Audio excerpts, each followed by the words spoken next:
Good day mga ka-hunters, this is Eliza from Rise and Shine. And are you looking for a property in the city with affordable price? 10,000 pesos lang mapupunta na sa inyo ang unit na kasing ganda ng nasa video na ito. This is the Granary located at Barangay San Antonio, Binyan City, Laguna.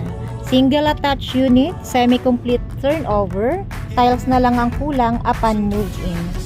2 bedrooms, 1 carport, 1 toilet and bath. With the minimum lot area of 47 square meters and floor area of 43 square meters. Siguradong magugustuhan nyo ang location ng project na ito dahil napakalapit niya sa Alabang. Malapit din lang siya sa Pavilion Mall, Robinsons and SM Santa Rosa, near University of Perpetual Binyan and St. Michael's College.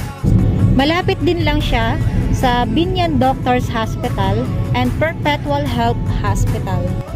Malapit siya sa SLEX, Mamplasan Exit and Carmona Exit. You can avail this unit through Pag-ibig and bank financing. At napakaganda nga ng design ni The Granary na po pwede nyo pang i-remodify kapag kayo ay nakalipat na sa unit na ito. This side, pwede ninyong paggawa ng comfort room dahil wala nga itong comfort room sa second floor.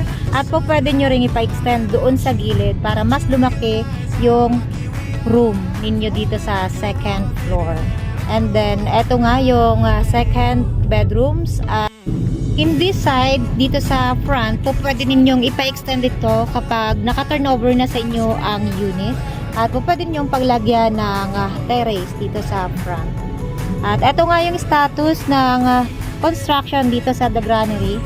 And yung mga nasa bungad malapit sa gate, 1 year turnover time. And then yung nasa likod is 2 years turnover time.